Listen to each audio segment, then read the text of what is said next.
বুধবার সকাল 6:30 গলসিতে ঘটে গেল এক ভয়াবহ বাস দুর্ঘটনা। পূর্ব বর্ধমানের গলসিতে সাত সকালে ঘটে গেল এক ভয়াবহ বাস দুর্ঘটনা। ঘটনায় আহত হয়েছেন অন্তত 28 জন বাস যাত্রী। দুর্ঘটনাটি ঘটে গলসির চৌমাথা ও গলিগ্রামের মধ্যবর্তী এলাকায় 19 নম্বর জাতীয় সড়কের উপর। স্থানীয় সূত্রে জানা গেছে, যান্ত্রিক ত্রুটির কারণে একটি লরি জাতীয় সড়কের উপর দাঁড়িয়েছিল। সেই সময় বর্ধমানগামী একটি দ্রুতগতির যাত্রীবাহী বাস লরিটিকে অতিক্রম করার চেষ্টা করতে গিয়ে নিয়ন্ত্রণ হারিয়ে লরির পাশেই সজোরে ধাক্কা মারে। লরিটি রাস্তার উপর দাঁড়িয়ে থাকায় ঘটনাস্থলের আগে থেকেই ট্রাফিক পুলিশ ও সিভিক ভলেন্টিয়াররা উপস্থিত ছিলেন।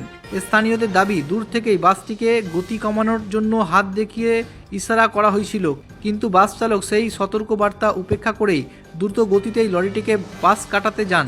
বাসটির বেপরোয়া গতি দেখে কর্তব্যরত ট্রাফিক পুলিশদেরও দ্রুত সরে যেতে বাধ্য হতে হয়।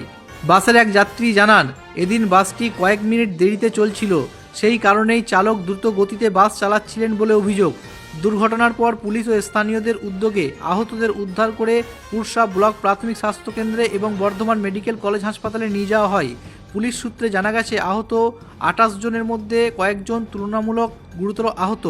উল্লেখ্য, গত কয়েক মাসে পূর্ব বর্ধমান জেলায় একাধিক বাস দুর্ঘটনার ঘটনা সামনে এসেছে, যা যাত্রীদের মধ্যে উদ্বেগ বাড়াচ্ছে। যাত্রীদের একাংশের মতে অতিরিক্ত গতি এবং উচ্চ শব্দের হর্ন এই ধরনের দুর্ঘটনার অন্যতম কারণ। প্রশাসনের কাছে দ্রুত এই বিষয়গুলির উপর নজরদারি ও প্রয়োজনীয় ব্যবস্থা নেওয়ার দাবি জানিয়েছে স্থানীয় বাসিন্দারা। আপনার নামটা কি?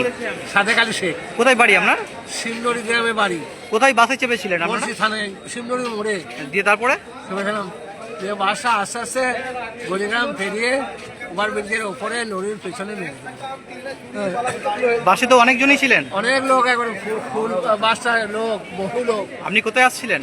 আমি যাচ্ছিলাম অনাময়ে ওষুধ আনতে, বাবা ডাক্তার দেখাতে হাটের দোষ। আপনি সামনেটায় বসুন। হ্যাঁ, ওই মহিলাটাকে এখানে বসাবো, ঠিক আছে? একটু কষ্ট করুন।